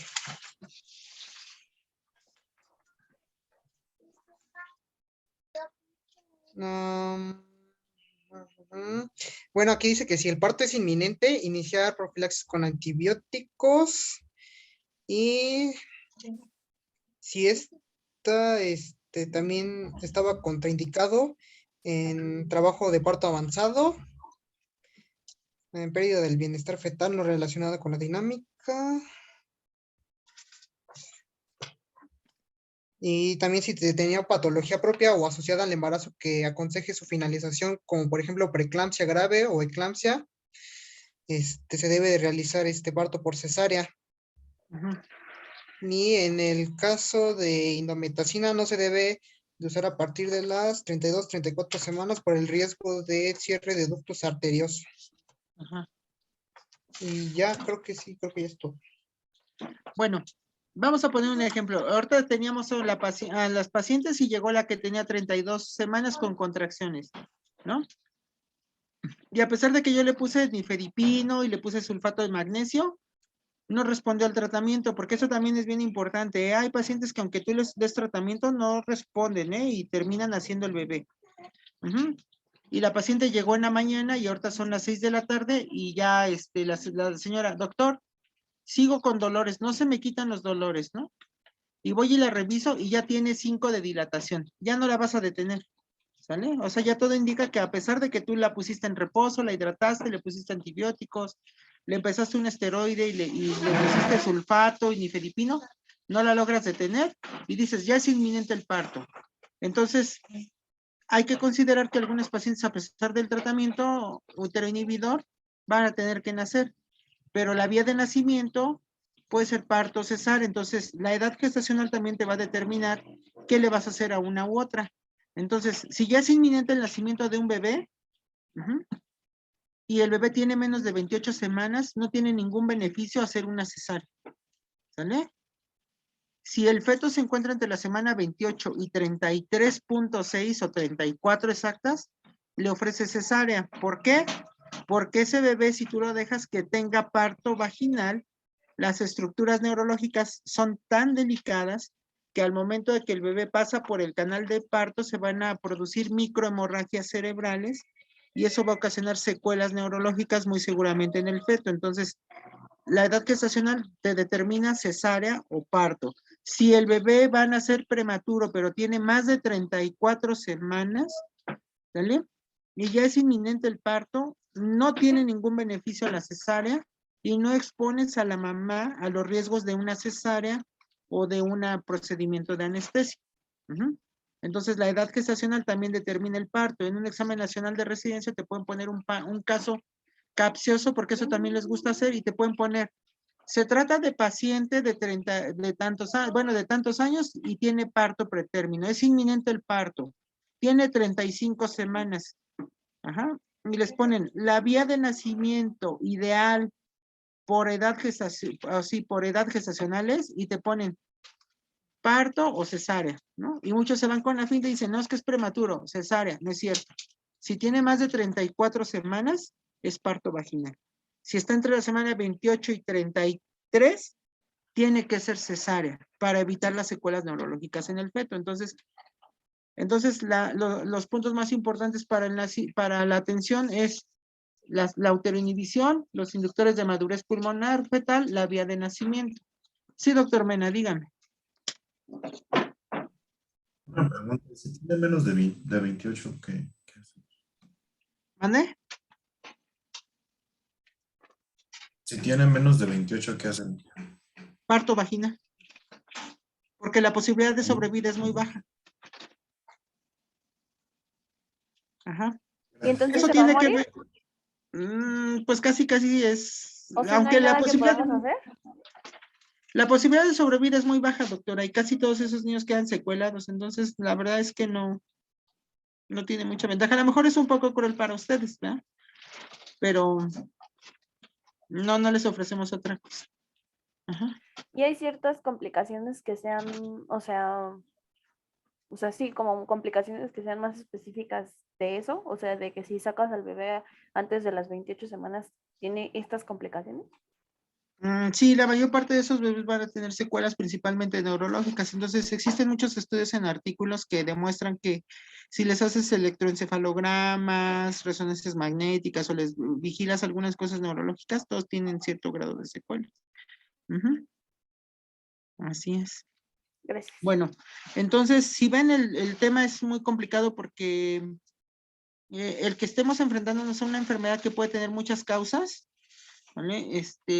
Nos enfrenta a esa problemática, ¿no? En algunas ocasiones hay pacientes que no facilitan la atención porque, por ejemplo, esta señora, la verdad es que yo en lo particular no estoy de acuerdo en que se hagan fertilizaciones in vitro, ¿no? Y yo creo que un problema en México es que eso no está regulado, ¿no? En la actualidad no existe una legislación como en países europeos que digan qué criterios debe de cumplir una paciente para ser candidata a una fertilización in vitro con transferencia de embriones.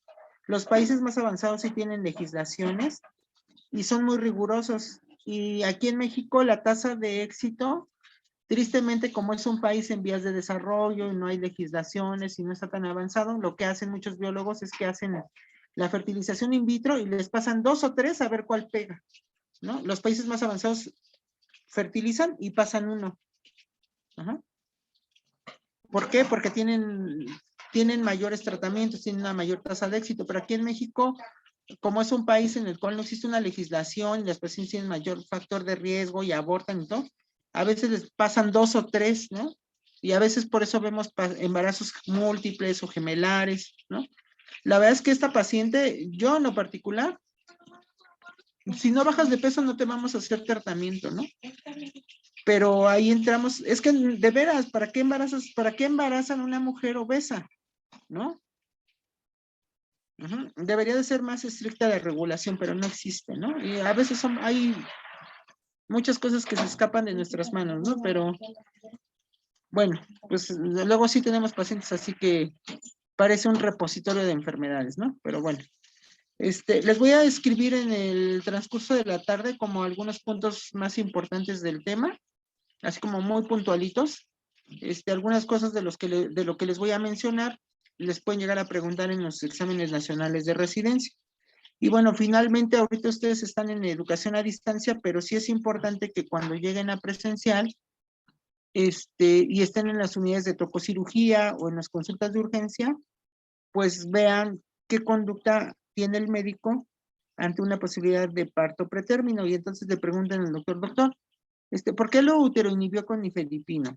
¿Por qué a le puso indometacin? Ajá. ¿Por qué a este paciente le puso esteroides? ¿Qué esteroide le puso? ¿No? Y ustedes se van a dar cuenta y van a revisar su literatura y van a decir, este sí lo hizo bien, no lo hizo bien, ¿no? En quién está indicado, en quién está contraindicado, ¿no? Pero pues ya con la práctica pues van a aprender más cosas, ¿vale? Bueno, entonces vamos a dar por terminada la sesión porque ya es mucho tiempo y esto ya tampoco es académico después de mucho tiempo. Ya estoy viendo a Quintero que ya está debatiéndose entre el sueño y el tema, ¿no? Pero bueno, ¿alguien tiene alguna duda o algún comentario? ¿No? Alguien levantó la mano. Doctora Vázquez, Sí, díganme. Pi, yo tengo una duda. Es que no recuerdo en cuál, pero en lo que consulté, solo en una leí que se recomendaba poner a la paciente en decúbito lateral, pero solamente lo leí en un lugar, entonces tenía la duda si sí se recomienda o no se recomienda. Bueno, usted comentó algo hace rato y decía del reposo y no del reposo por complicaciones trombóticas. Ajá. Entonces, lo recomendable es que la paciente no esté sometida a estrés. Regresando un poquito al tema y ahorita le respondo la otra pregunta. Parte del tratamiento de la amenaza de parto pretérmino también incluye evitar que la paciente realice actividades que impliquen estrés físico o laboral. Ajá. Sin embargo, no es recomendable que tenga reposo estricto en cama porque aumenta el riesgo de complicaciones trombóticas. Lo suficiente es que no trabaje, que no esté de pie, que no levante objetos pesados. Puede estar en casa en reposo relativo, bañarse, caminar un poco, acudir al baño. Ajá.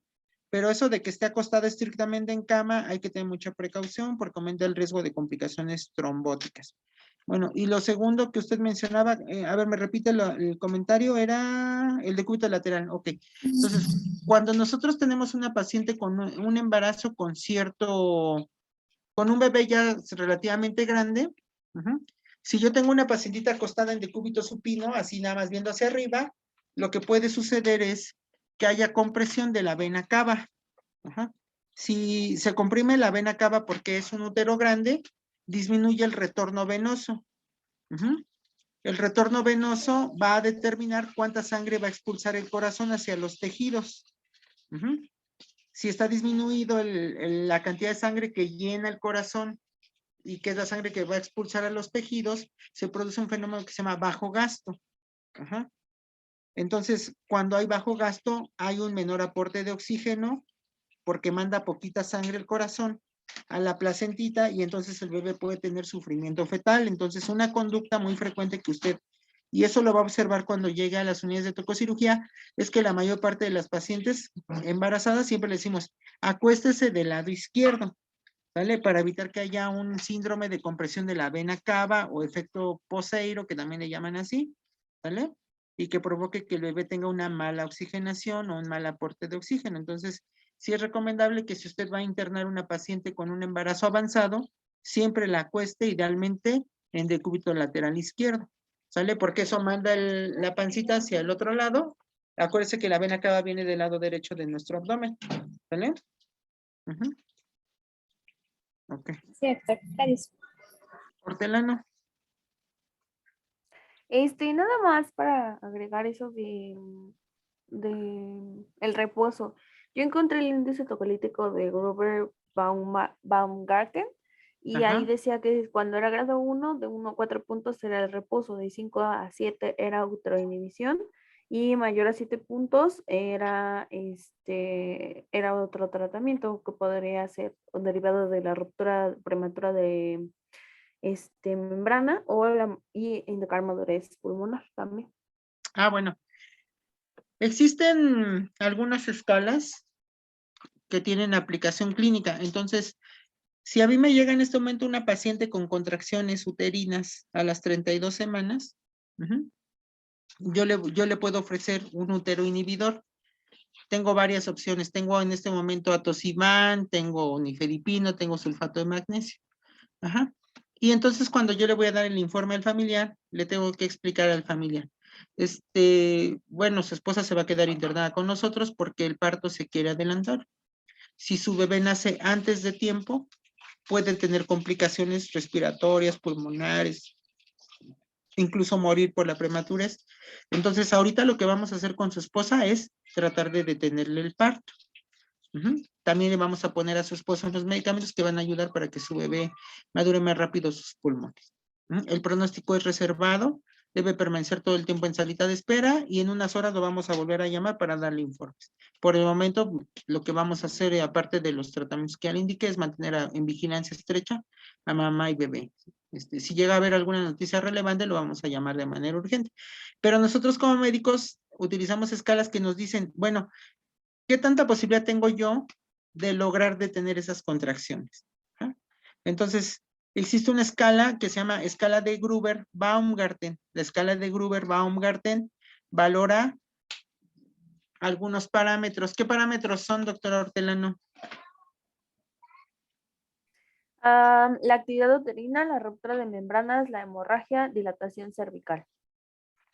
Bueno, entonces hay una escalita y te va a valorar ciertos parámetros y dependiendo de lo que tenga, yo le voy a dar cierto puntaje. Y cada puntaje, si tiene un porcentaje de 1, te va a dar cierta posibilidad de éxito para detener el parto. A mayor puntaje, menos posibilidad de éxito para detener las contracciones uterinas. Entonces, les voy a compartir la clasificación, pero no se la deben de aprender porque realmente eso no se los van a preguntar a ustedes. Eso es más competencia de un gineco, ¿sale? Sí es bueno que lo sepan. Si van a ser ginecólogos, pues sí la deben de saber. Bueno. Sale, pues, si no hay alguna más preguntas, podemos dar por terminada la sesión. Tenemos todavía pendientes algunos temas. Y final, dígame, González. Sí, es una duda respecto a los temas. Mañana veríamos ruptura prematura de membranas y sufrimiento fetal. Me comuniqué con su jefa de grupo y le comenté que podríamos, porque si ven los temarios están como muy cargados. El temario quería que viéramos en un día placenta previa, parto pretérmino y ruptura prematura de membranas. Y realmente cada tema tiene como cosas muy puntuales, ¿no? Entonces todavía tenemos pendientes con ustedes el tema de preeclampsia, complicaciones del parto, ruptura prematura de membranas. Y sufrimiento fetal. Sufrimiento fetal. El sufrimiento fetal, en términos estrictos, doctora, qué bueno que lo mencionó Carreño, nosotros podemos hablar de sufrimiento fetal agudo, pero es muy distinto hablar de sufrimiento fetal agudo que hablar de restricción del crecimiento intrauterino. Y cada uno requiere como atención especial. Entonces, yo lo que le había comentado a la doctora y a la jefa de grupo y nos podemos poner de acuerdo es que mañana aprovechemos la tarde, si no tiene ningún inconveniente, y revisemos ruptura prematura de membranas, y el viernes podemos ver preeclampsia, o podemos ver 2 temas mañana, o sufrimiento fetal, lo que ustedes quieran, o sea, incluso cancelé algunos compromisos de trabajo que tenía para mañana para tener la tarde disponible, y que en algún momento pues no los atrase más, para que ya la próxima semana que tengan que trabajar con otro de los docentes, pues ya tengan ustedes la atención de los otros temas, pero los de obstetricia queden vistos. Pero si les parece, platíquenlo, pónganse de acuerdo, llegamos a un consenso, y yo les propongo que trabajemos el jueves, mañana jueves y viernes, por las tardes. Ajá. Para que veamos los temas que tenemos pendientes. De hecho, de sufrimiento fetal hubo un caso muy interesante. El lunes me quedé a hacer una guardia en el hospital y fue un bebecito que vio la doctora Santiago, le tocó recibir una paciente embarazada con un feto prematuro de 33 semanas. Está padre el caso porque era una paciente que acudió al servicio de urgencias primigesta, sin enfermedades, sana, la paciente, y lo único que dijo es, mi bebé no se mueve, ¿no? O sea, yo no siento que se mueva, no, decía que no se mueve, ¿no? Y le hizo algunos estudios la doctora Santiago y determinó que el bebé tenía su latido muy bajito, ¿no?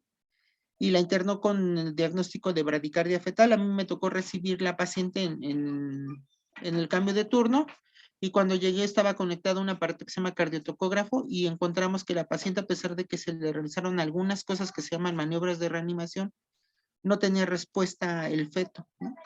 Entonces cumplía los criterios de sufrimiento fetal, por eso les pedí que lean el lineamiento técnico de cesárea.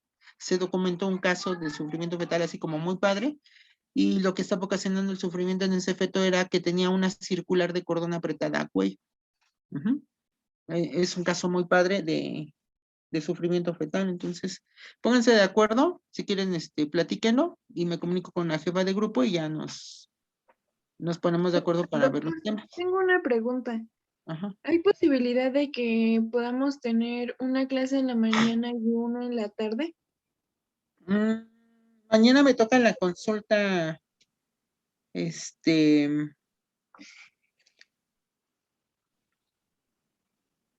¿ya leyeron lo de sufrimiento fetal? No.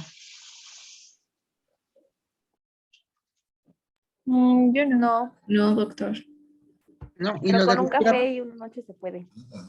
¿Mande? ¿Lo de ruptura prematura de membranas ya lo leyeron? Más o menos. Solo la mitad. Más o menos también. Les voy a comentar dónde está un poquito la dificultad. La consulta de pacientes que tenemos, empieza a las 7, las pacientes llegan desde las 7 de la mañana.